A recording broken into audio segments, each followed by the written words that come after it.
Oh, it's a Langer. Oh, I can feel it in the air. Oh, it's a Langer. Oh. Hey everyone, what's going on? It's the Flying Pig here. I'm Flying Pig United. Just had that in my head all day long. I don't know why.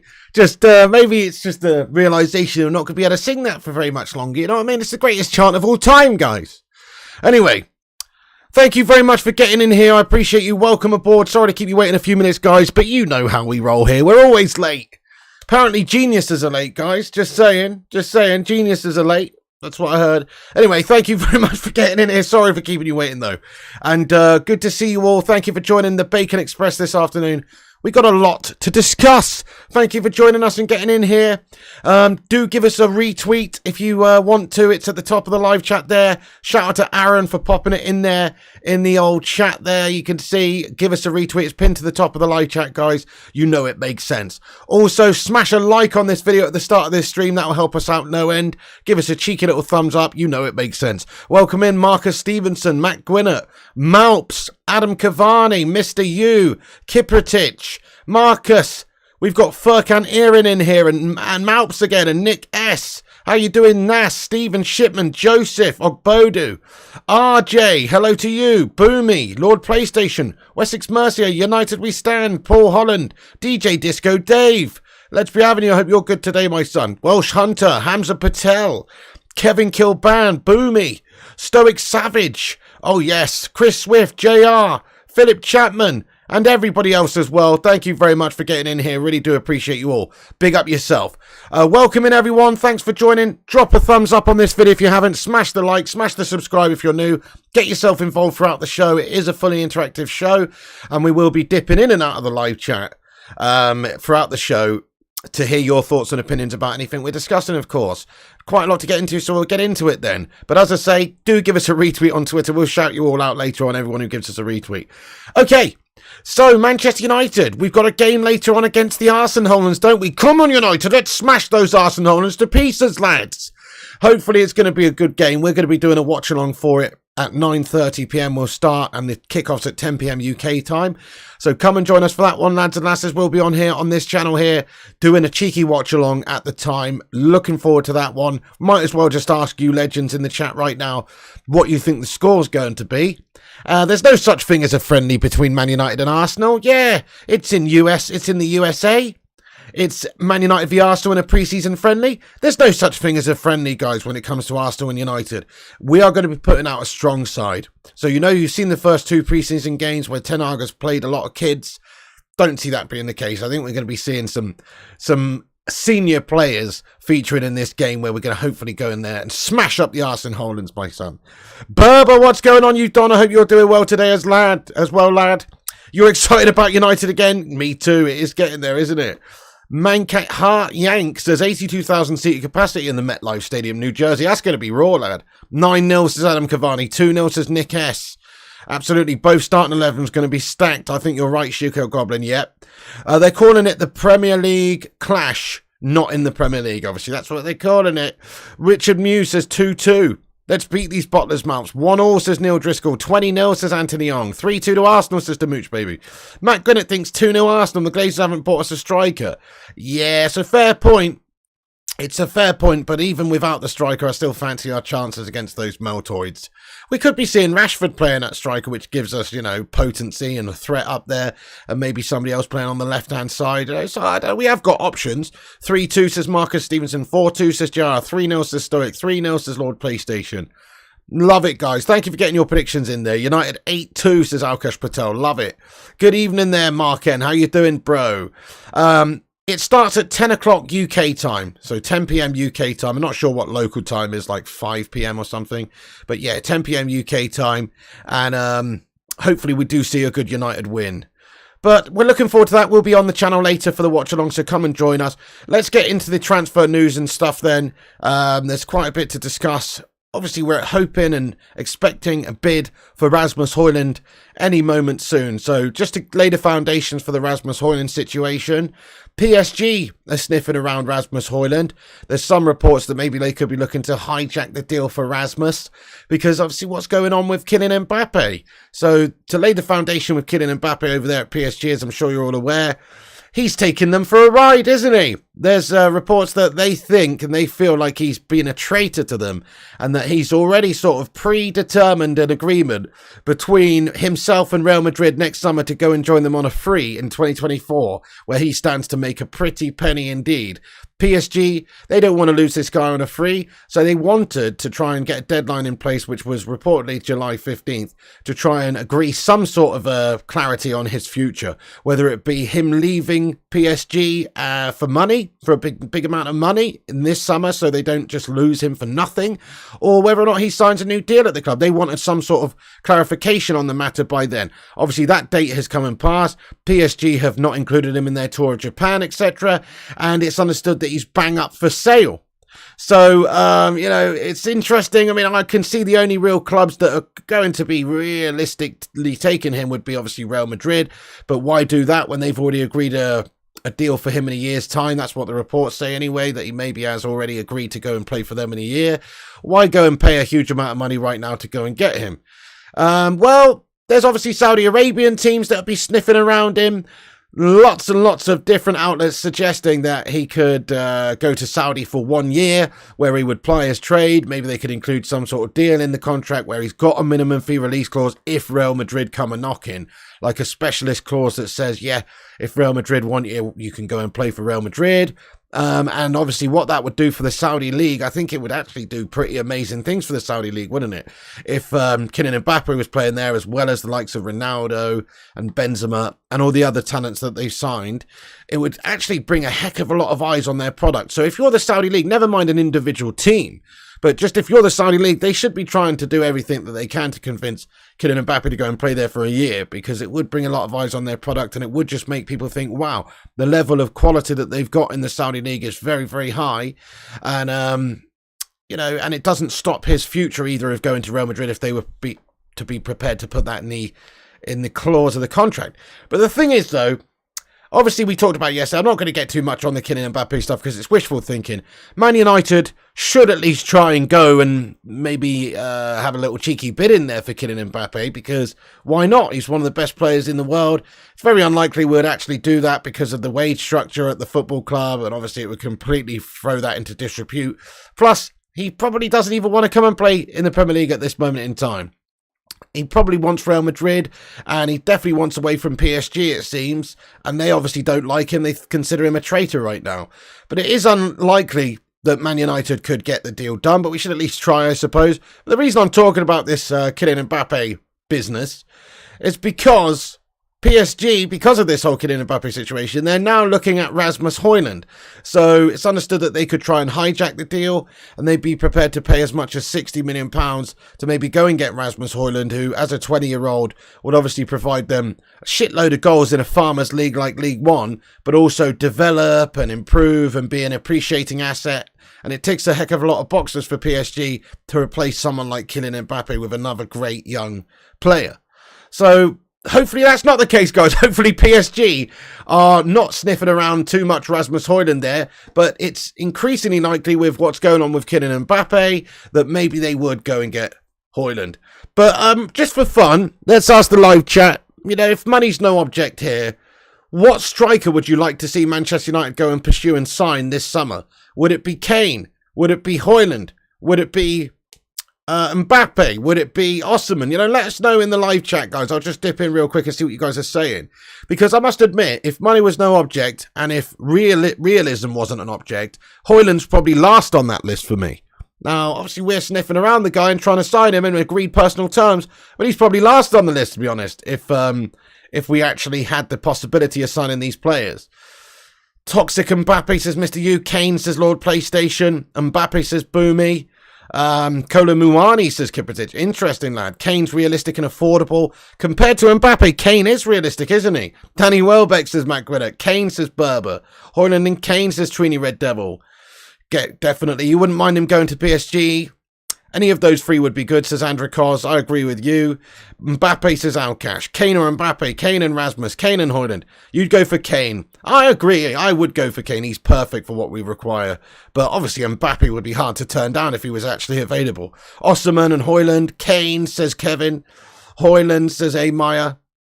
Well, that's true, James. Rasmus is nowhere near the level of Mbappe when he moved. However, wouldn't touch Mbappe. Mbappe's what you call in the industry an overpaid prima donna meltoid, isn't he? He is. He's probably going to cause issues wherever he goes, on and off the pitch, because he is a bit of a prima donna, a bit of an ego. He's a bit toxic, and that's what you're going to have to deal with if you go and get Kylian Mbappe in your team. But he is obviously a great player. Bit of a knob, but a great player. You would never want Mbappe at Manchester United. Fair play to Genius Dominant. He does have the potential to upset things at the football club. So I'm not even sure if Ten Hag would look at Kylian Mbappe, other than from a talent point of view, and want him either. Because Ten Hag obviously wants the right sort of personalities as well. Kiprotich, thank you. He says, let us hit 150 likes, my people. Hit that like button. Thank you, Kiprotich. Yes. Give us a like if you haven't done so. Drop a thumbs up on this video. Help us get to 150 likes, like he says. Thank you very much, everyone. Drop a little thumbs up on it. Rushmano, great to see you, lad. He says subscribe to the channel also. Kane and Hojlund, yeah, in a dream scenario, that would be amazing, wouldn't it? But anyway, the Mbappe situation, I don't think he would join us. Boomy says, Piggy, I think Mbappe will join us at the age of Casemiro. I just don't think he would join us right now. But it's, anyway, speculative discussion. The reason I'm talking about is, as I say, PSG are thought to be looking at Rasmus Hojlund as a potential replacement, as somebody they could go and sign this summer, who is a great young player who will get better, and obviously they can acquire. He's affordable. He might want to go to them. And if you look at what PSG do with paying wages, it is a concern that maybe they could turn the head of Rasmus Hojlund because of how much they can offer him. They do pay players a heck of a lot of money. Their ownership, obviously, laughs in the face of financial fair play. And so, you know, it's actually reasonably likely that we will have some competition from PSG for Rasmus Hojlund, just owed to the fact what's going on with Kylian Mbappe at this moment in time. So we can all wish and hope that we'll get Kylian Mbappe. I still think the most likely outcome is he goes to Real Madrid in a year's time on a free. But the question is, what does Kylian Mbappe do for the remaining 12 months between now and then? Well, as we've said, Saudi Arabia is an option because of the short-term nature of a deal that they could propose, with a caveat that he could still be allowed to go and join Real Madrid in a year's time. So, you know, he could go and play in Saudi Arabia for a year. I wouldn't put it past him. But then again, from his point of view, he wants accolades. He wants legacy. Is he going to go get that legacy playing in Saudi Arabia? Who knows? I mean, the way things are shaping up, actually, in a few years' time, Saudi Arabian League could be one of the top leagues in world football. Just the amount of money they're chucking at it.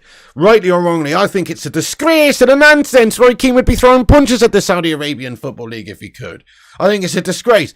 But it is what it is. Open market, free movement, all that sort of stuff. They are assembling a very decent depth league at this minute. It's not there yet. They've only got a handful of players compared to most top European leagues. But they are doing it. And in a few years' time, that Saudi league could obviously be a massive league. I think it's probably going to be, guys. I think it's probably going to be one of the top 5 leagues in the world in the future with what they're doing and how much money they've got and who they're acquiring. I don't see it stopping or slowing down anytime soon. You know, the MLS is probably already been dwarfed, for instance. By the way, did you see Messi's free kick last night, guys? Oh, my goodness. What a fucking free kick. Guys, you have to say, you got to take your hat off to the guy, don't you? What a free kick from Lionel last night in that game against Cruz Azul for Inter Miami.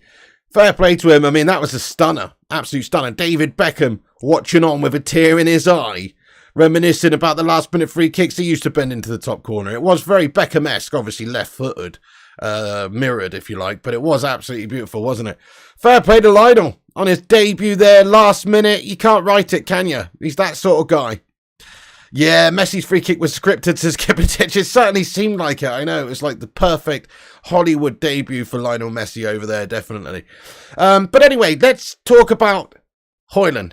So, Atalanta, there's reports that Atalanta are bracing themselves for an offer from Man United for Rasmus Hojlund. The Italian side would rather lose the youngster in 2024 when his value will rise, but Hojlund has already informed the club of his desire to leave. This is via Jack Talbot on Twitter, and I think that's probably a fair assessment of what's going on. Obviously, they would like to keep hold of this guy for a while and develop him, but Hojlund's already indicated his desire to leave Atalanta. He's already agreed those personal terms with Manchester United. That's not an issue. So there's already a verbal agreement in place between him and Manchester United to come and play for us. He'd be happy to play for us for the sort of money that we're proposing.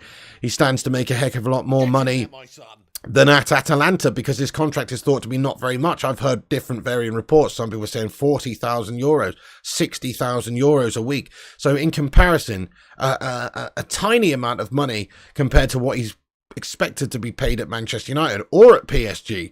PSG would be sniffing around him, of course, and be probably prepared to pay even more than what Manchester United would pay him per week. Thank you, by the way, for subscribing to the channel there, Bupe. Appreciate you. If you are new like Bupe, hit that subscribe button. Thank you so much. Appreciate it. So, yes, it's expected there'll be an incoming bid from Manchester United imminently, if not the weekend, then Monday. So here's another report here about Rasmus Hojlund that says that new negotiations for Rasmus Hojlund will take place over the weekend. A written offer is expected on Monday. So at this moment, it's just a case of the two clubs having verbal negotiations and dialogue to sort of thrash out a deal potentially here for Rasmus Hojlund. And obviously it's expected Man United will submit an official bid on Monday for this guy.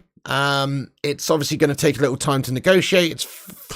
Sometimes you do see deals done quite quickly where they've had a bit of verbal behind the scenes beforehand, and they've said, yeah, okay, then if you submit an official written offer, we would accept that. And then you submit an official written offer and they accept it. But most of the time, and especially with how Manchester United works, that's not the case. Usually there's a long, protracted, drawn-out negotiation with a couple of offers rejected first before we can actually get an agreement in place. But we can hope that this guy would maybe be a Manchester United player within a couple of weeks. That is the fervent wish of Manchester United.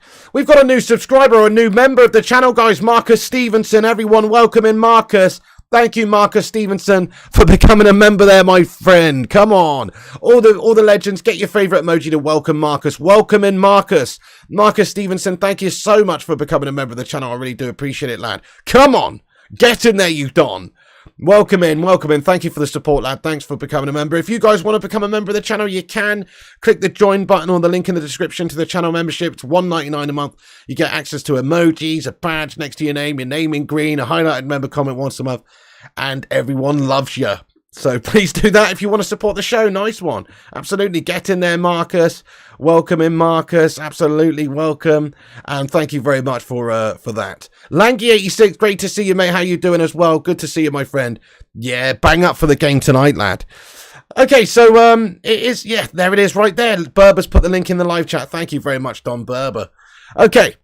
So, Manchester United obviously trying to work on this Hojlund situation right now. We want to get this guy in, so we're expecting an imminent bid. That's who we need to go and get, guys. Look, I'd rather Kane, I'd rather Mbappe in terms of where they're at right now. This Hojlund lad, though, he's got all the bollocks about him and the potential to be one of the best players in the world in the future. Don't take the 9 goals last season as a huge indication. It's more about what he can bring to the team. It's more about the fact that he is a very talented young player who's only 20, who's 6'3", who's fast as fuck, who has technical abilities that we want, who's involved in build-up play, not only just a goal scorer, but somebody who's involved in build-up, pressing, all that sort of stuff that Ten Hag can utilise and develop and get better in the future.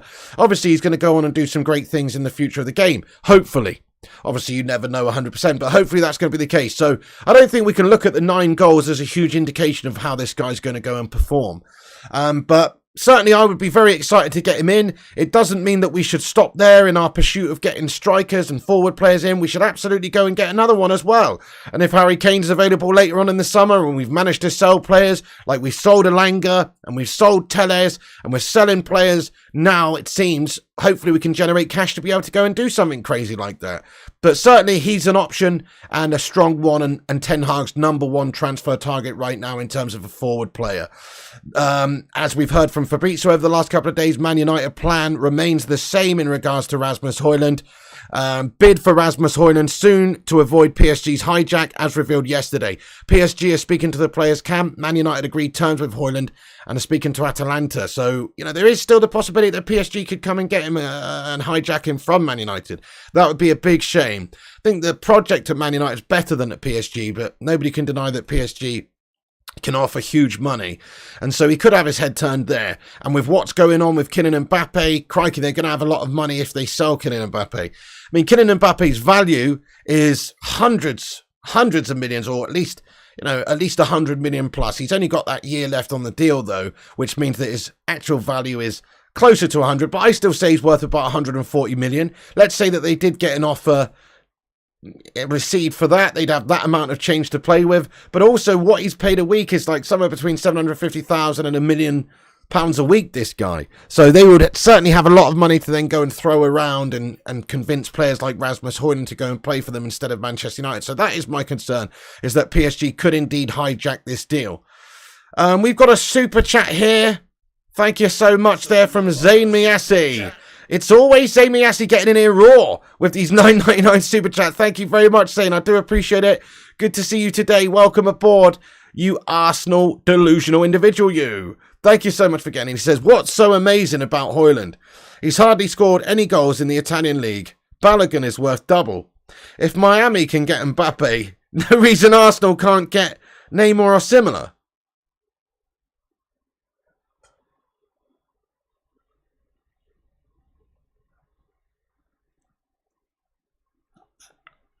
Have you just confused Kylian Mbappe with Lionel Messi?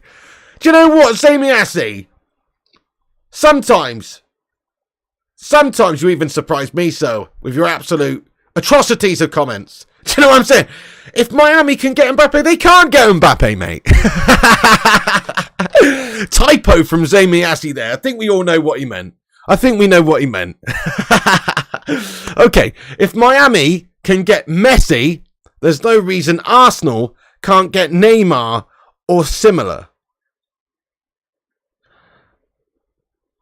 You're talking about Neymar now. I thought we were talking about Mbappe, mate. You're very confused. You're confusing. You come in here every day this week saying about Arsenal trying to get Mbappe and you think Mbappe would go to Arsenal. Now you're talking about Neymar to Arsenal. What's the matter with you, Samiassi? Dude, was it a heavy night last night? I think it must have been. To answer your first question there, diplomatically saying, what's so amazing about Hojlund? I'll tell you what's so good about him. He is 20 years old. He's 6'3". He's rapid as you like. He's super quick. And he's actually quite technical as well. So he's not just a large man like a Wout Weghorst type slab. No, he's actually quite technical as well. He can provide you creation. He can provide you finishing. So it's not just about 9 goals that he scored last season. I mean, as a 20-year-old scoring 9 goals, or a 19/20-year-old last season, scoring 9 goals in a man's league is actually pretty decent. It's actually pretty decent, and, it's about the potential that this guy has. So I'm with you. I don't think that we can expect for him to go and do what Erling Haaland did last season for Man United this season.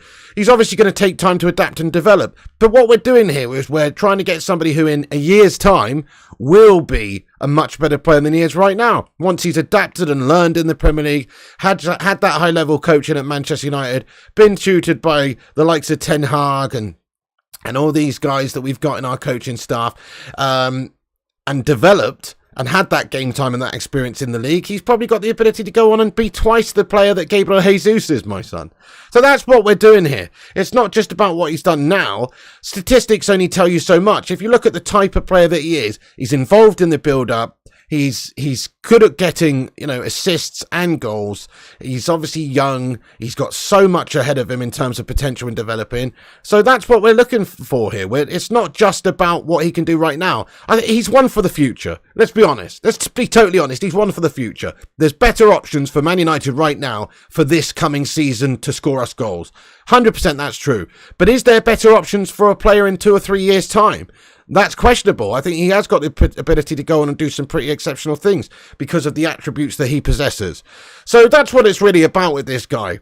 You can go and find Timo Werner, who scored 30 goals in the Bundes, and he comes to the Premier League and is shite. It doesn't matter about the goals so much. It's about his attributes and his potential. And also, it's about what Ten Hag wants. Horses for courses, my friend. Some people may say, oh, De Gea's a better goalkeeper, a better shot stopper than Andre Onana. And I don't think anybody could dispute that fact. But Andre Onana fits with what Ten Hag's trying to do. He fits with the style of what Ten Hag's trying to do. And I think Hojlund fits with the style of what Ten Hag's trying to do as well. And you've got to have faith in Ten Hag. If Ten Hag wants to make Hojlund his man this summer to go and fill that number 9 spot, you've got to back him and understand that he's probably going to try and get the best out of him, and he wants him for a reason. Same goes for Mason Mount. Like, Mason Mount is a player that I think's overrated and not even that great. But Ten Hag obviously thinks that he's good. Ten Hag thinks that he's going to be that sort of industrious midfield presser that can, run around and do the job for him and help us transition from, winning the ball back into a swift attack. That's what he wants to do. So he's making strides and making acquisitions based on how he wants to play. That is very key here. It's not just about signing this player based on 9 goals. Only an Arsenal scummer would think that. But there you go. And if Mbappe can sign Messi, no reason Arsenal can't get Neymar or similar.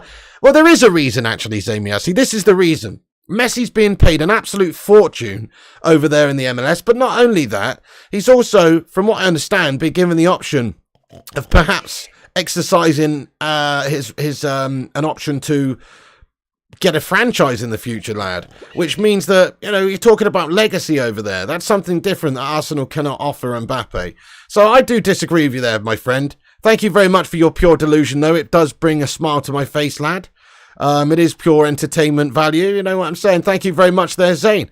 Legacy of Outlaw says, did he just confuse Messi? Red card, mate. He absolutely did there. I don't know what his bag is, but he's obviously been on the bag last night, bag of I don't know what, but he's been on the bag of something. He's been on the bag of something, whether it's the old nose beers or the MCAT or the meth, don't know.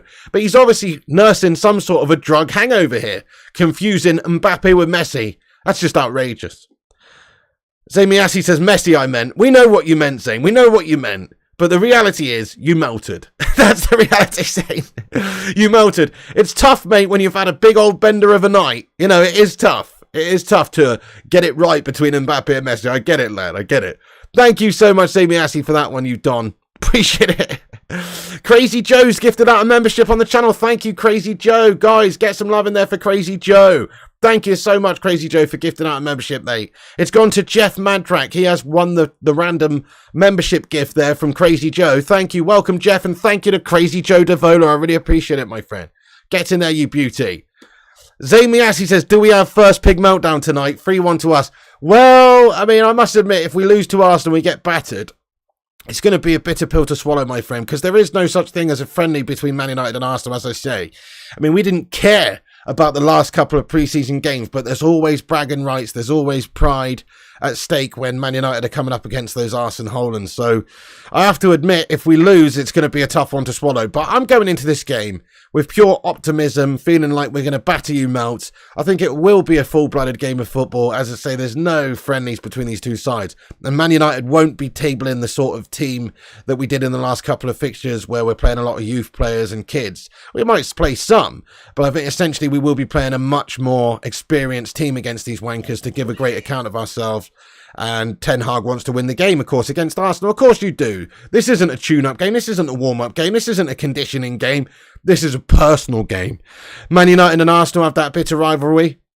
And we're going to smash up you cannons. That's right, we really are. Thank you very much there, Zane, for the super chat, though. He thinks 3-1 to us. I disagree. Get your predictions in for tonight. I'm going 2-1 to the mighty Red Devils. Screw you, pal. Thank you, Zamiasi, for that, though. Oh, Fat Chinese Gamer says we've got 99 likes. That's awesome. Let's have a like spike, guys, and get to 100 likes. Keep dropping the likes up if you're just joining the stream. That helps the channel out. It's free to like the video, and it does boost us up on the algorithm and helps YouTube know that you like the show and helps me know that you like the show as well. So if you want to help support the channel, the best way to do so is to like the video. It's free. And share it around on social media as well. You can have a look at the pinned tweet, which is at the top of the chat there. And give us a cheeky retweet. We'll shout you out later on in the show. 2-2 says Dean. 2-1. 3-2. 5-2. 2-1. Garnacho late goal. I would love it. I would love it if that happened, mate. Thank you, everyone. Okay. So, yeah, we're looking forward to a good feisty game of football later. The preseason is finally starting. Obviously, we've had a couple of realistic warm-up games against subpar opposition.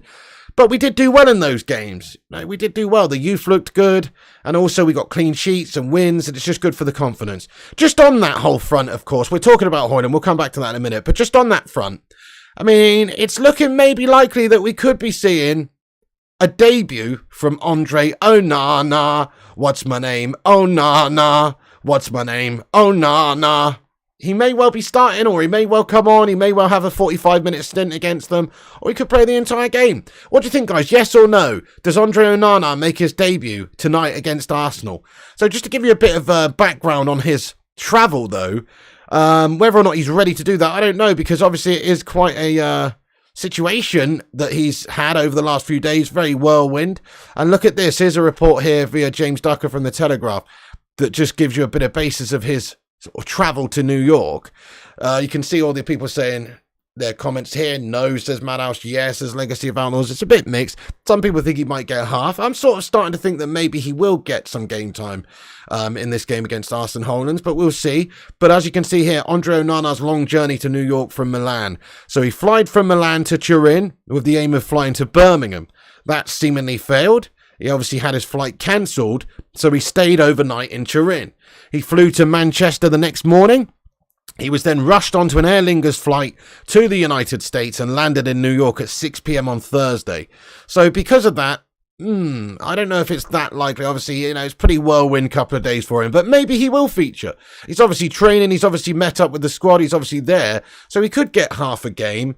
Absolutely, Berber says he looked good in training, and he's obviously been training. He's obviously been with the team. So he could play. I would like to think that we'll see him tonight, guys. So we could see the Andre Onana debut this evening against the Arsenal Hojlunds, and I'm all for it, just to see what he can bring to the table. Not expecting too much from him too soon, because obviously it's very early days, and he's going to take a little bit of time just to bed in and get to grips with how we're going to play. One good thing about him is that obviously he's got that relationship and that history playing with Lisandro Martinez in front of him, so there's already going to be a bit of an understanding there perhaps, and Ten Hag's there, which is obviously a key figure for him as well on how things have been done in the past. So he could maybe just slot straight in there. That's what we're hoping for. Zamiassi with another super chat. Thank you, Zamiassi. He says, one day you should do a Piggy USA tour. You can visit Universal Studios and Disney and visit the Avatar theme park. Bloody hell, Zamiassi, you are an Avatar-obsessed individual, aren't you, sir? Why don't you just piss off to Pandora, lad? Thank you, Zamiassi. I can imagine Zamiassi's house, Zamiassi's bedroom where the magic happens, is like done out like Pandora or something. I could just imagine it. Zane, thank you very much indeed, bro, for getting in a roar with your super chat there. A USA tour. Listen, I'd love to do it, Zamiassi. We're not quite there yet. I mean, like, for instance, I'd love to go out there and cover the games, cover the tour, but I'm not there yet, my friend. We need to, like, grow this channel, build this channel. But I'd love to do that, though, my friend. I really would. And if you just mean a regular tour, I've actually already been to the USA. I went to the USA in 2014 when the World Cup was on, actually. It wasn't in the USA, it was in Brazil, but when the World Cup was on in 2014, that's when I was there. And I did a little bit of a road trip from the West Coast to where my bro lives in Minnesota with my mate Jay, and we went to like 12 different states and we did a bit of a road trip. I didn't go to Universal Studios, though. You know why? Because I'm not picking 12 years old, Zamiassi, lad. You know what I'm saying? Like you. I'm not 12 years old. Put your mummy's credit card down, Zamiassi, lad. No, thank you very much for that. One day we may well go to Universal Studios, bro. Good one. Thank you very much. Disney would be cool as well. Never been there. Thank you for that, Zane. I appreciate it, dude. United we stand with a comment here. Says, finally, a piglet. 2-1 to United. Go on then, my son. Thank you very much for that prediction. Love that. Thanks very much for the super chat. Let's get a Sue in the chat there for him. That's awesome. I appreciate it. Thank you so much, lad. Get in there, you beauty. VJ says, hey, Piggy, getting Onana was great, but any thoughts of him going off for AFCON during our most crucial time of the season? VJ, yeah, so there's a little bit of question marks about that. I mean, so isn't he like, didn't he have like a fallout with Cameroon's manager, Rigobert Song, a while ago, and basically say that he's not playing for him?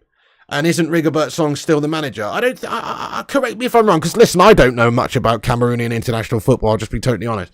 But didn't he say that he didn't want to play for him? And he wasn't going to play, and he hasn't played for them for like, since last summer, basically. So I'm pretty sure he had a fallout with Rigobert Song, and he was like, not playing for Cameroon again while you're the manager, twat bag. So I think he's kind of like semi-retired from international football. But you bring up a really good point. Like, obviously, if there was to be a different manager in the future that was to go and manage Cameroon, then maybe he would come back. Because he is only 27. I know he's like semi-retired from them, but obviously that's because he had a fallout with the manager. If they did get a different manager, a different coach on the international stage, then he might go back. So that is kind of like, that's kind of the situation there. I'm pretty sure he's not really imminently playing for them anytime soon, so you don't need to worry about that, VJ. But perhaps in the future, I suppose he could. I suppose in the future he could maybe go back and play for them again in the future if they had a different coach. But I don't think we need to worry about that right now, because as I say, they have got a different... he's retired from international football. You can always unretire from international football. I think the main reason, from what I've read and from what I understand, the main reason why he retired from international football, because he had a falling out with their coach. And obviously if they had a different coach going forward in the future, maybe he would be called up again, and he probably would, because surely he's their best keeper. So yeah, that's the situation there. But I don't think we need to worry about him being called up for AFCON just at this moment because of that situation as it is. But that could change in a year or two's time, or a few years' time. That's the thing. You love Onana's determination. Disrespecting Rigobert was outrageous, says Madhouse. Onana takes no bullshit, says Fire Up. You're right, says T-Mill. There you go. So we can't definitively say he's never going to play for Cameroon again.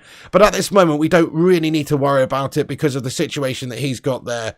Not playing with the international side. So yeah, that's actually a really good point you make.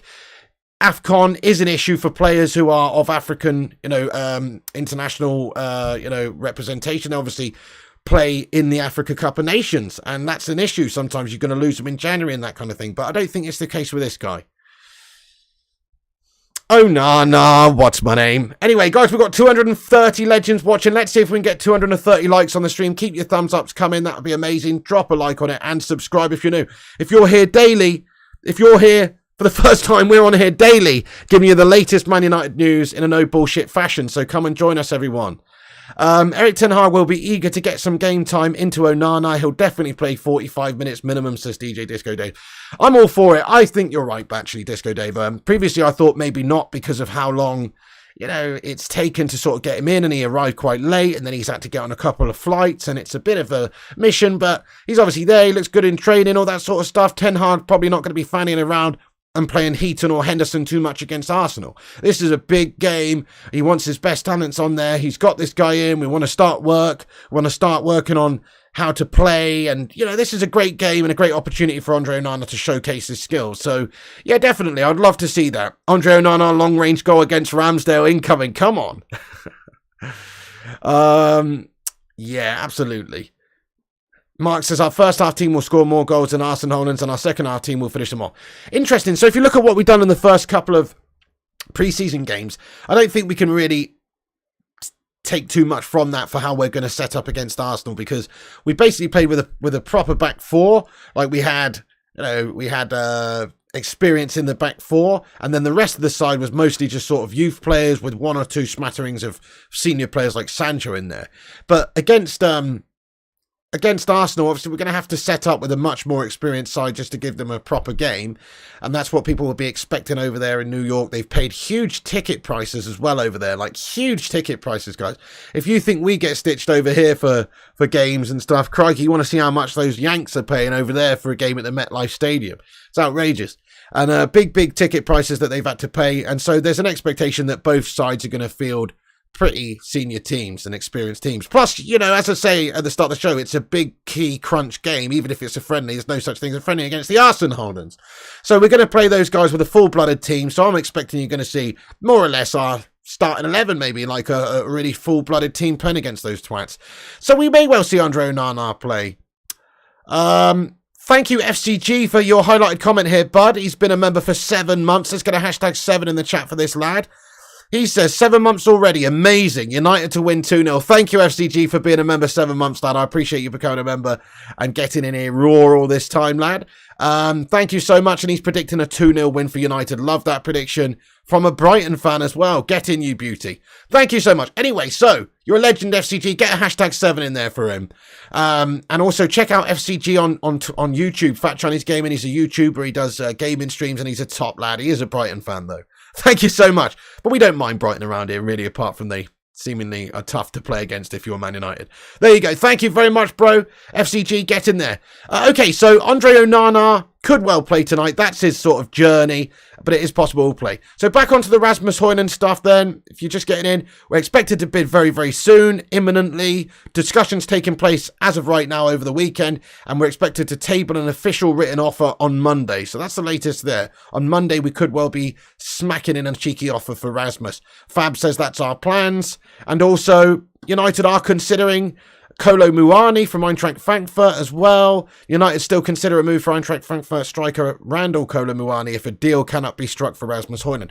So that's still on the agenda, but I think it's kind of just PR to try and put pressure on Atalanta at this moment in time to say, hey, look, if you're not prepared to take a decent offer for the lad, we will look elsewhere. Because as we've heard, their manager Gasperini and also just the general reports coming out from Italy suggesting that they value Rasmus Hojlund at £80 million plus, which is obviously insane.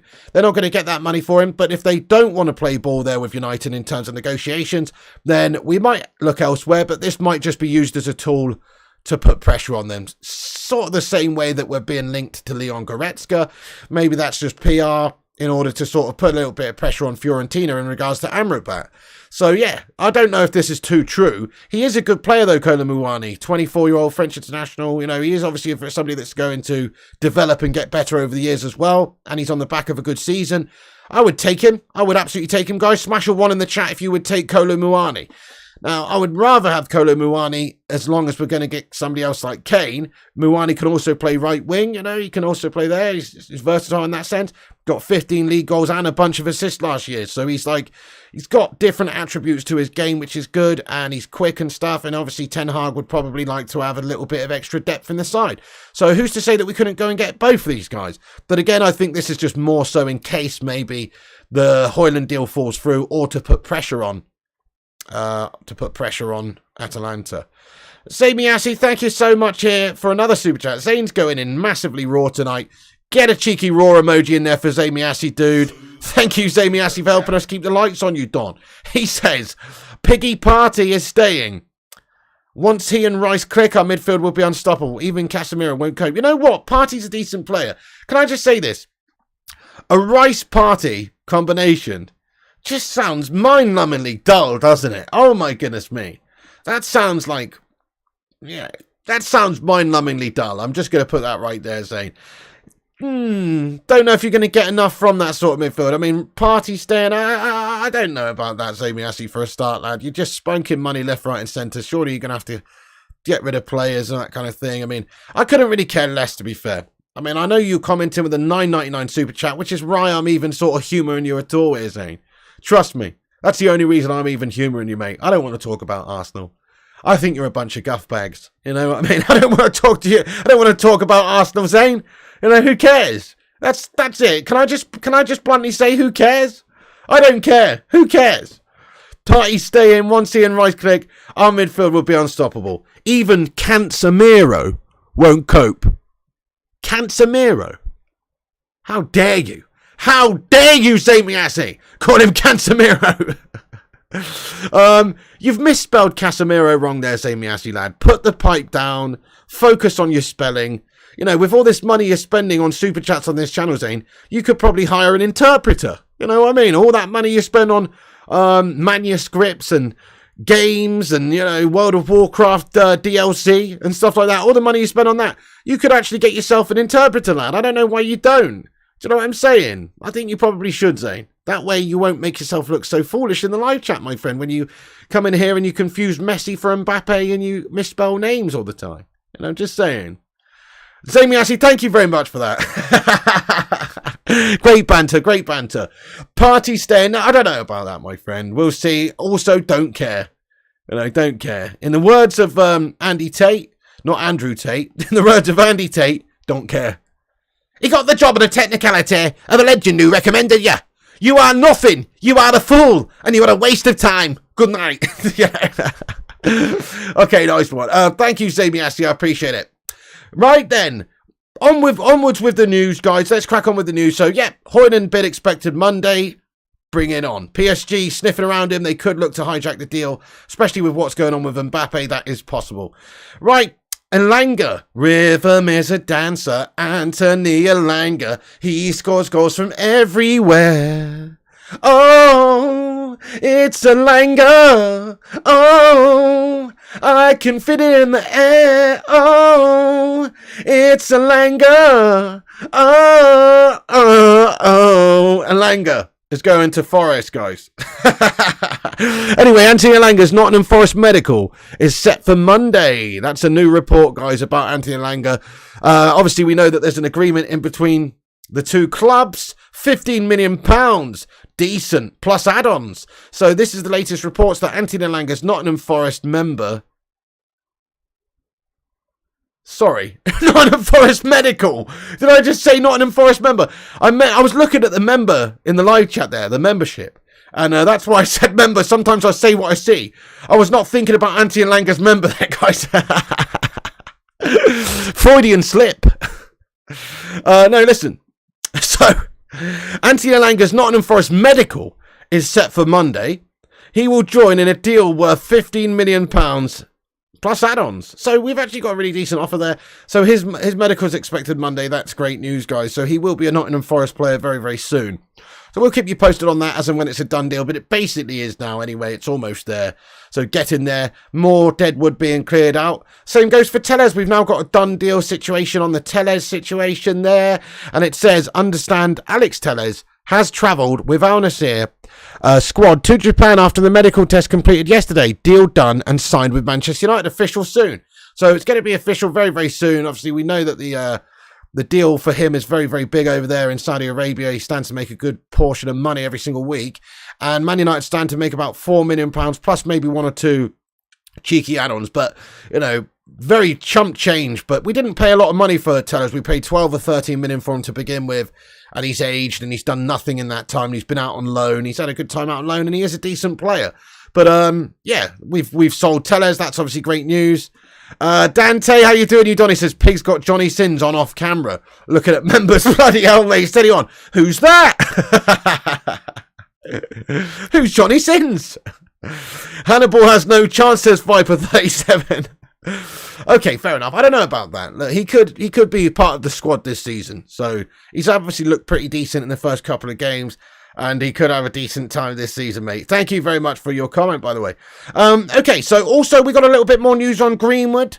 Not much. Obviously, you heard Ten Hag's comments yesterday, keeping his cards quite close to his chest, saying that Manchester United need to finish this internal investigation and they will be reaching a conclusion soon. And Ten Hag basically said on whether I want him, I can't really say at this moment in time. But there are reports now coming out from various sources. James Ducker here from The Telegraph reports that Erik Ten Hag is open to keeping Mason Greenwood. Man United are expected to announce the outcome of their 6-month internal investigation before the start of the new season. So just on Greenwood, we should hopefully have a bit more clarity with what's happening there. I could see us keeping him, really. It's tough to sell him right now. Maybe you could do a loan deal and he goes out and plays somewhere else. That is the ideal scenario for me, because then we don't have to deal with him potentially upsetting things. We don't have to deal with all of the fan bases ripping into him every single week. It's tough. Probably outside of England's his best place to go, because the English media is going to crucify him, as well as the English rival fans.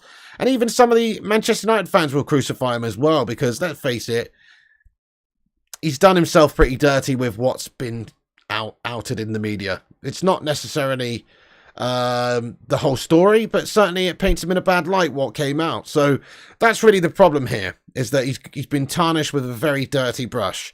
And but Erik Ten Hag seemingly will wait for that internal investigation. It's obviously out of Erik's hands. He's got a say in the matter. Like, he can say to the board and he can say to, you know, club officials what his thoughts and opinions are about Mason Greenwood, whether or not he thinks, I think we should keep him, or I think he's too much trouble, I don't want to upset the squad, let's sell him. But ultimately, there's going to be this investigation that has to be concluded, and then the decisions made from the United higher-ups. Because it's not just a footballing decision, this one. It's also a decision that affects things at United from a commercial standpoint. Perhaps a sponsor here and there may be less likely to want to do a deal if they've got Mason Greenwood in the side. I mean, you saw people like Nike and various sponsors dropping Mason Greenwood, and they haven't taken him back just because he never stood trial and he was never found guilty. They haven't taken him back. So there is obviously a bit of a PR nightmare that surrounds and shrouds Mason Greenwood here. which makes this situation tricky. So it's not just about what Ten Hag wants. It's not just about what you or I want. It's also about how it affects Manchester United as a club and how it affects the squad.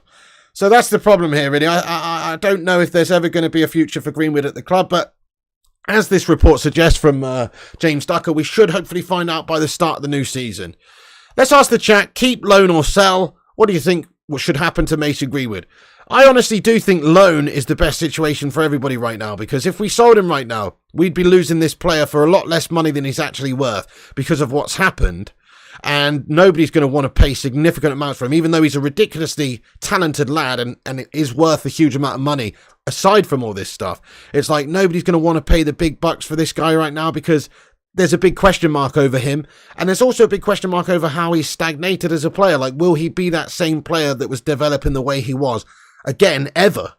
It's a mental situation that he's had, as in mentally taxing, mentally draining. He's had 18 months on the sidelines, a long time doing nothing. Will he be the same player ever again? That's a big question. He's a super talented lad and he's a natural player, but there's big question marks over him. So right now, you're not going to get the money for him that you could get for him in maybe 1 year's time. He's got 2 years left on a deal. He's got a 1 year option for an extension after that as well, which means that Man United can exercise that and potentially have him for another 3 years contracted. So we are in a powerful position when it comes to Mason, really. We could loan him out somewhere, he goes and plays, and he rides this wave of an absolute shitstorm, which will surround him no matter where he goes. But if he went out on loan and just dealt with it and knuckled down and just got through that, got through the initial PR backlash from everybody and the media and the fans and all that, got through that, but not at United. Then, in a year's time, after he's shown everyone what a player he still is, Man United still retain this asset where we can sell this guy for an immediate huge profit. That's the idea, really. So I don't think he's worth a lot of money right now because of the situation. But in a year after he's gone somewhere and showed everyone what he can do and got over this, and people have short memories, people will forget, people would just think, oh, you know, it's a year's time, he's playing his trade elsewhere. That's kind of what I see Mason Greenwood as now. I just see him as a monetary asset. I see him as somebody we should generate cash from now. I don't think he should even play for Manchester United ever again, really. It's too much of a shitstorm. But I guess there's more likelihood he could come back in a year after a good loan somewhere and play for United again once the dust has settled. The dust needs to settle, and it's certainly not settled. It's a dust storm right now. It has not settled. He needs to go play somewhere else, let the dust settle, ride the wave, and then come back, and then we can decide what to do with him. But I think we should probably sell him in a year's time after he's gone out on loan. That way it gives us the most money we can get, and he probably won't ever play for Manchester United again. But who knows? Ten Hag's a strong, bold individual, and he might just decide to keep this guy. In terms of footballing talent, he walks into Man United starting 11 tomorrow. In terms of footballing talent, he genuinely does. So that's the conundrum that Ten Hag's facing, but it's not all down to Ten Hag, as I say. A lot of it is down to the board and what it means for Man United going forward. Keep, says Nas and Bruce. Loan, says Real Killers. Loan, says Marcus. Loan, says Cobra. Loan to Italy, says Stephen Shipman. Loan, says Dean. He's been cleared, Piggy, says Nas 786. Not really. He just they didn't progress to a trial because the witnesses, which is obviously his missus, decided not to pursue it. That's different than being cleared. I mean, I know what you're saying. He's not facing charges. He's not going to be a criminal. He was never sent to trial and he was never found guilty.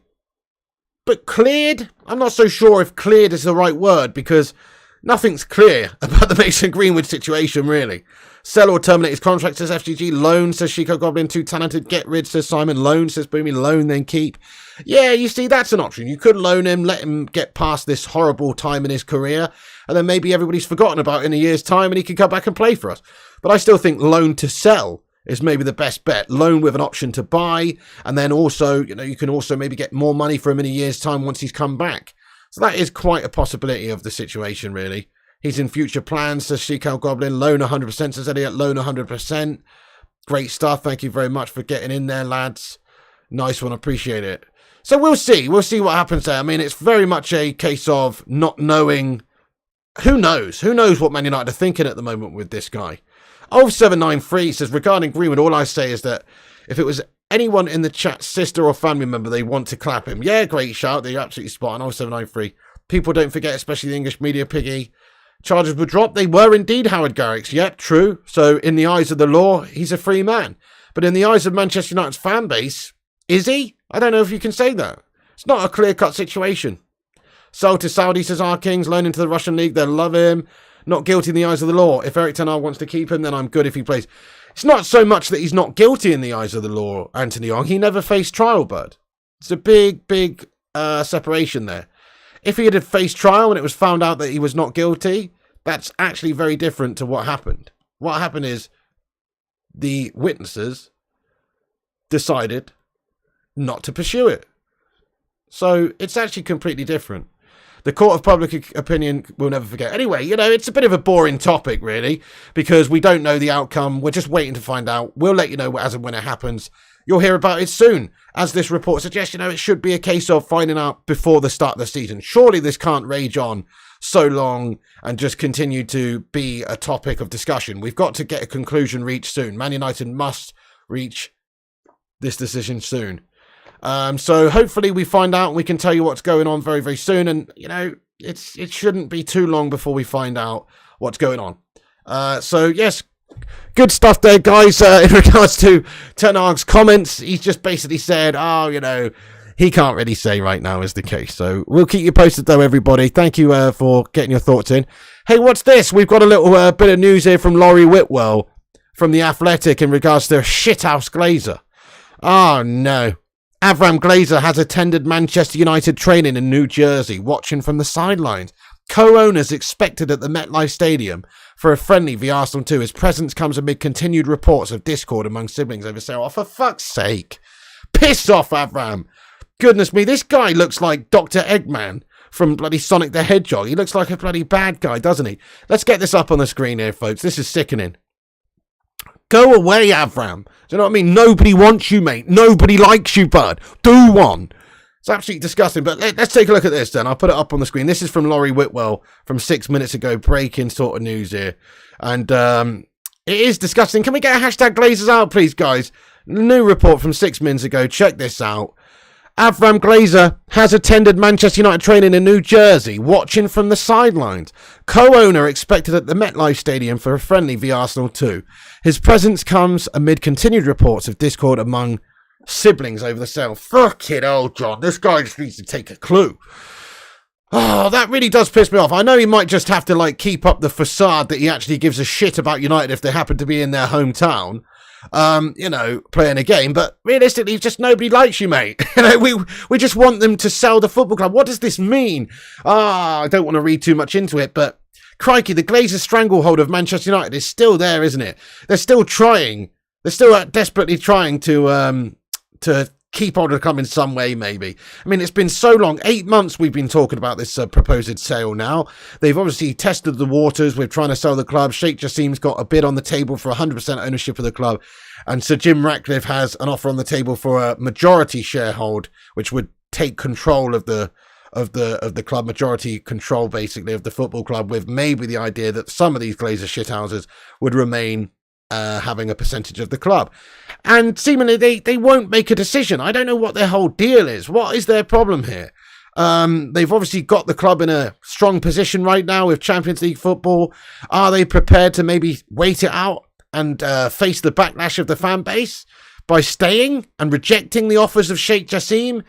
I don't think so, guys. I still think fundamentally they're going to sell the football club, but it is very concerning when you see things like this, where these guys are still acting like they give a shit and acting like they are, trying to stay at the football club.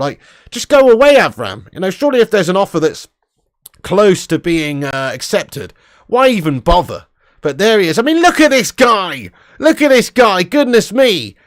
I tell you something, if turds had names, they'd go by Avram. That's all I'm saying. If turds had names, they'd be called Avram. It's a disgrace that this guy's still knocking around the gaff. Well, let's get into some Glazers out chat, seeing as this is coming. Obviously, he's going to be at the MetLife Stadium. I hope he faces an absolute wall of Glazers out chants. Probably not. I mean, it's largely going to be an American fan base there. But this is where you need to hurt them. This is where you need to hit them. This is the time. Obviously, they don't come to many games in the UK. And it's difficult to have that same impact. See, they flew in for the bloody League Cup final on the United club's expenses, but actually facing the crowd, like a big Yeah, it's like you've got. Let's keep the protest going raw. I would really hope that there's going to be some loud protests at the MetLife Stadium if the Glazers are there. The Glazers look like trolls, says the Trooper. Absolutely.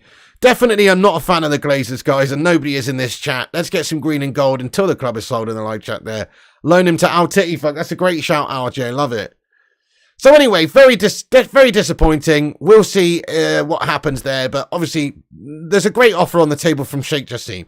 Sheikh Jassim stands to make the Glazer family very, very rich individuals.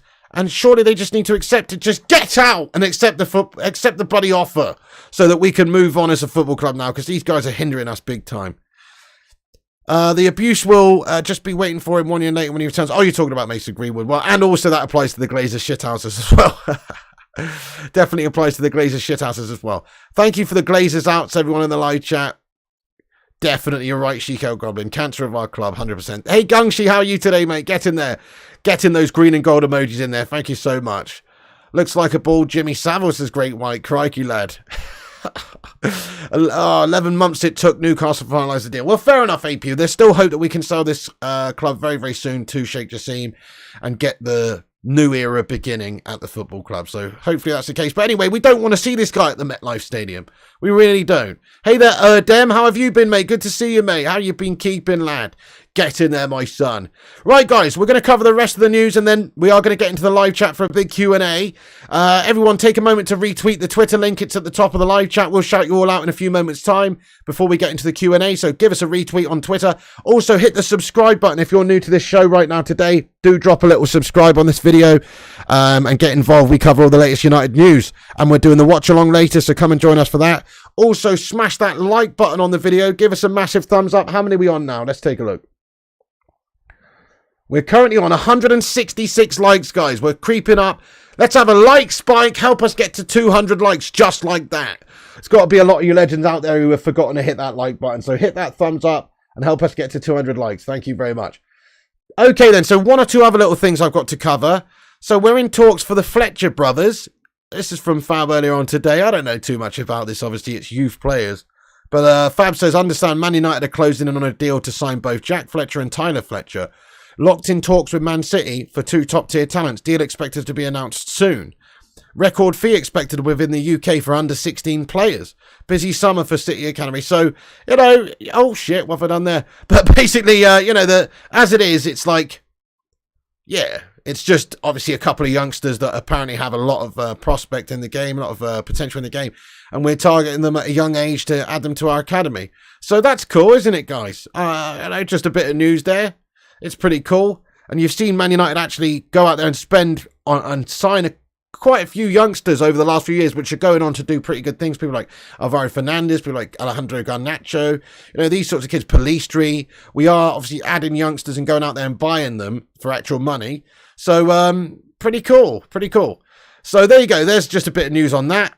So let's cover the rest of the news then that we've got. Mbappe's obviously out the tour. Speculation linking him to moves to various places. Real Madrid, Saudi Arabia, even Manchester United. We can hold out hope, but it's very unrealistic. But that's the latest on Mbappe. We have sold a bunch of players so far. Those are the players we've sold. And then we've obviously working on others. There's a Suzuki offer expected to come in very soon as well for the goalkeeper Zion Suzuki, as well as an Amrabat offer, which we haven't discussed today. Expected there will be some sort of offer tabled for Amrabat. And obviously we are working on a striker because that's who Ten Hag desperately wants, is to get some number 9 in here. And obviously, yeah, very much a case of trying to get that striker. Ten Hag vows Manchester United will do everything in our power to get a striker. Let me just do a quick rundown of what we discussed in this video then. Oh yeah, also Bailly is a target still for Al Tittifak and also Fulham and Al Nassr. And of course, we haven't even talked about Henderson today yet. Dean Henderson remains Nottingham Forest top goalkeeper target. So that's basically the news. And then obviously I'll just run down what we talked about at the start of the show. Atalanta are bracing themselves for an offer from Man United for Rasmus Hojlund. As per Jack Talbot here, the Italian side would rather lose the youngster in 2024 when he's gone up in value, of course. But he's already informed them of his desire to leave. He's already agreed personal terms with Manchester United. PSG, especially with what's happening with Kylian Mbappe, are now sniffing around the guy and are potentially going to go and try and hijack the deal. But we're expected to have had negotiations with them very recently and over the weekend, and we continue to do so. And there's a report here that we will be tabling an official bid, written bid, on Monday. So there you go. That's obviously exciting times. Good stuff in regards to Rasmus Hojlund. And he's obviously a big part of Ten Hag's plans. If we don't get Rasmus Hojlund, for whatever reason, i.e. they want too much money and they priced him out of the market and they priced him out of the move, or we go in, or whatever, PSG sign him or whatever, then we're obviously looking at other options, people like Kolo Muani. Maybe we could be tempted to go in for Harry Kane if this deal falls down as well, which we should do anyway. And there are reports that we are, planning to maybe try for Kolo Muani regardless, but take it with a pinch of salt. Also, Anthony Elanga has a medical booked for Monday to become a Forest player. Telles is a done deal. He's already met up with Al Nassr now, and he's travelling for the tour with them. So there you go. Andre Onana is with Manchester United's team, and he is expected maybe to feature in the game against Arsenal tonight. And that's basically the news. So, Hojlund bid imminent. Expected that an official written offer will be submitted to Atalanta on Monday. Come on, United, go and get this guy. Looks like a good prospect for the future and right now. Hopefully we would go on and sign another striker after that. Time will tell. But certainly Rasmus Hojlund would be an excellent addition to this squad. Desperately needed.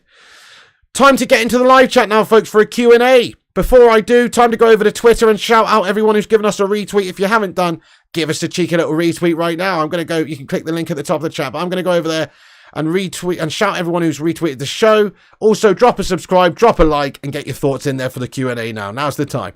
Right, we've had 20 retweets. That's awesome, everyone. Thank you for retweeting the show over there on Twitter, you legends. Aaron Homeyard, shout out to you, Don. Berber, a.k.a. Ryan, a.k.a. The Gaming Simp. Jaden, Boomy, Stephen Braun, David Johnston, Mark. Thank you, guys.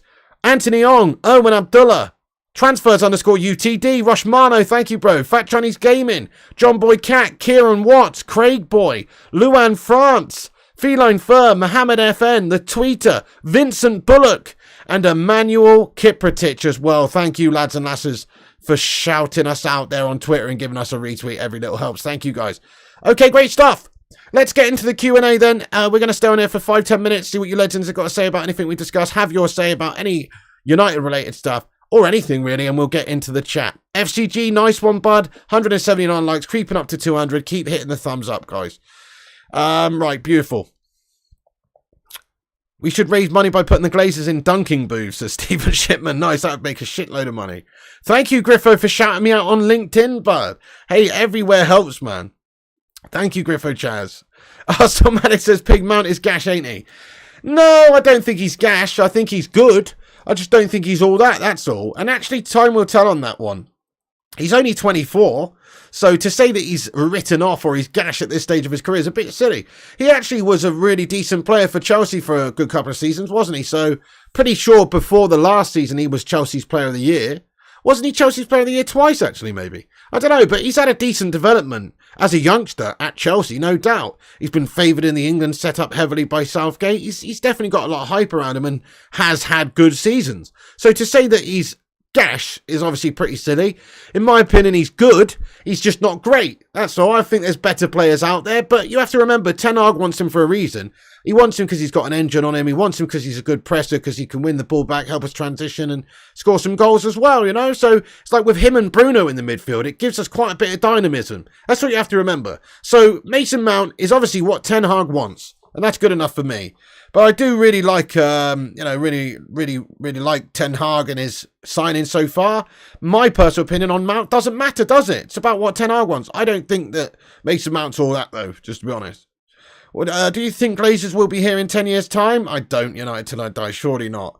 Can United reach quarterfinals in the Champions League next season? Got to, Kiprotich. Yeah. We should be aiming for the semis, really. I'm starting my watch along at 9:30 tonight, my friend. 9:30 tonight, absolutely. Having a good feeling about this match, this Deep Purple boy. Ain't you professional? Indeed he is, isn't he, this guy? 2 years in a row he was, says T-Mill. Looking forward to Mount, says Marcus. Getting to Larry. Oh, fair play to you, my son. Kiprotich says, can Man United reach the quarterfinals of Champions League next season?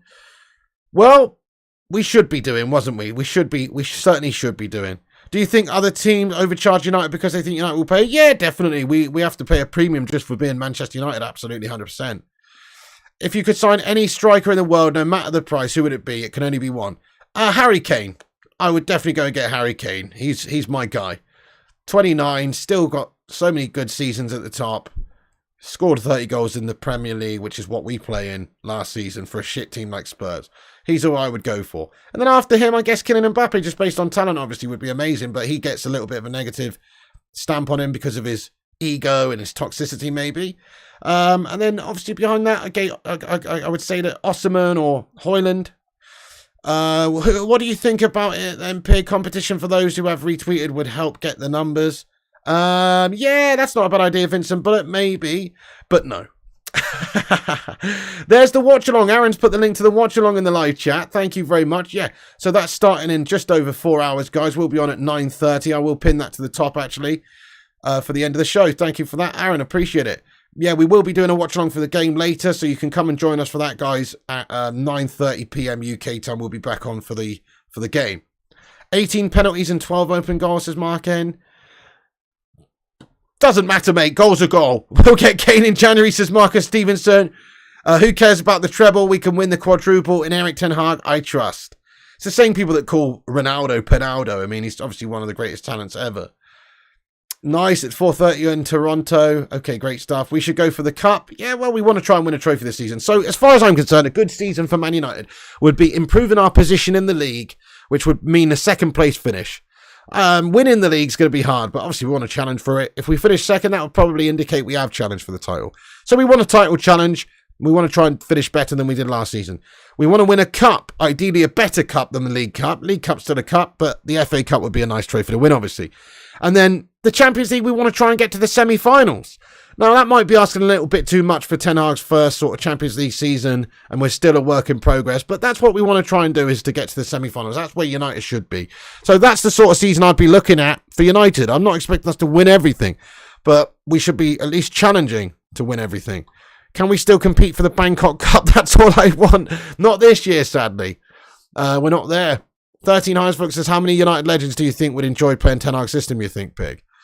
I mean, that's a strange question, but I guess quite a lot. It depends entirely on the player. I can imagine like Wayne Rooney would flourish in a Ten Hag system, but other players, you know, maybe not so much, but definitely there's a lot of players that would really love playing in a Ten Hag system, but obviously others that the game has evolved a little bit and moved on from, and maybe they wouldn't do so well.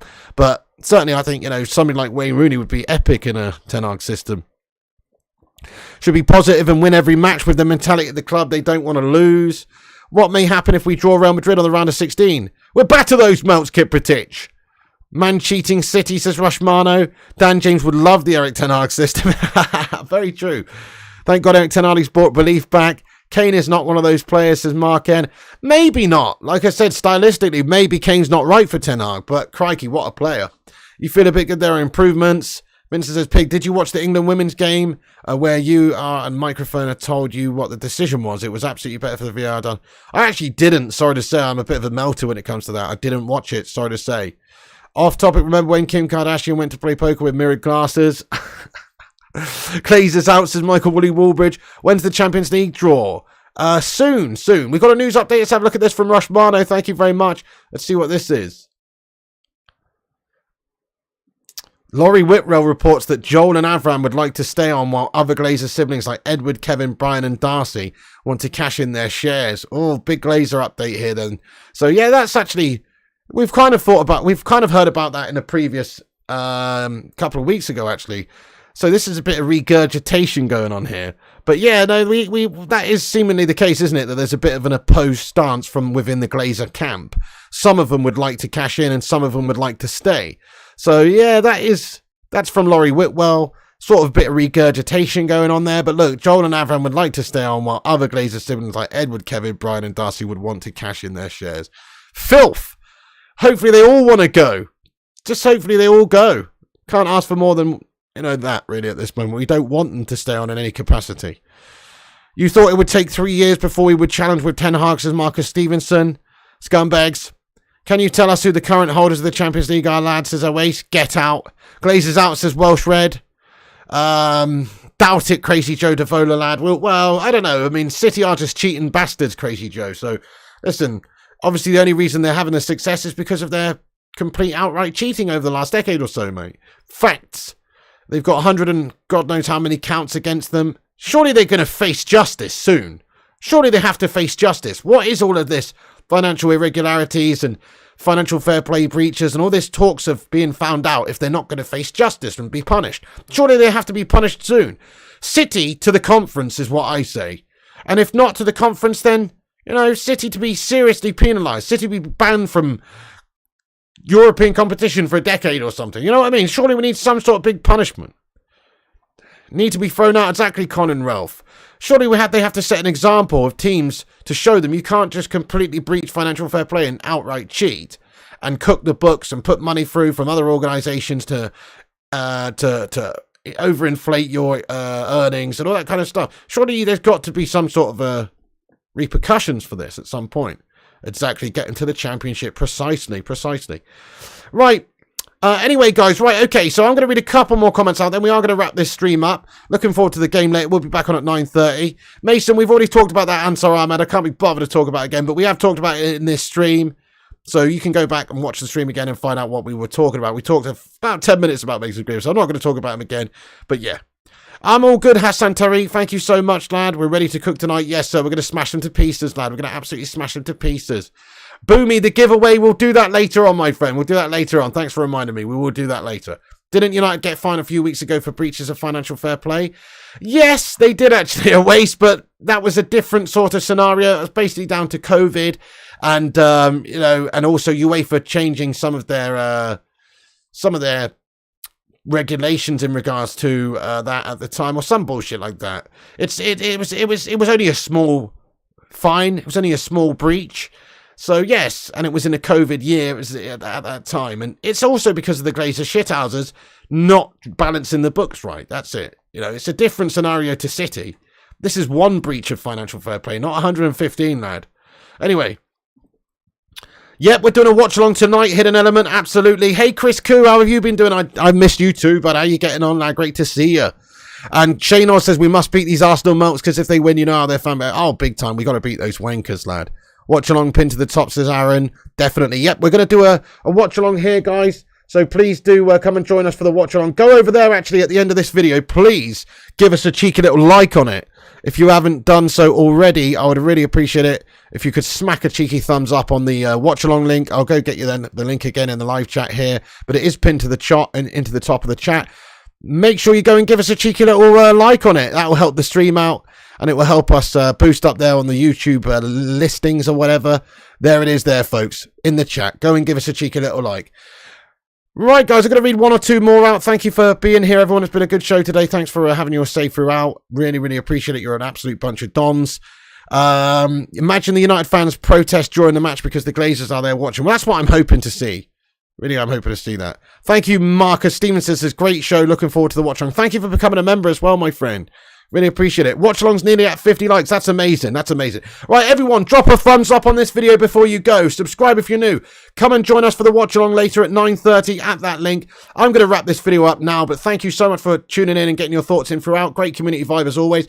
Come back after this video's finished and comment with your thoughts on anything we've discussed in regards to the Hojlund matter, the Mbappe situation, Greenwood, Ilanga, Ten Hag, everything. Come back and have your say and drop a like to get us to 200 likes before the end of the stream. Hey, Luan France, get in there. Thank you. Yes, give us a thumbs up. Right, see you later on, folks. That's it from me. You have been watching The Flying Pig on Flying Pig United. See you for the watch along at 9:30. You can follow us on Instagram, Facebook, Twitter, TikTok, Twitch, and Kick at Flying Pig United.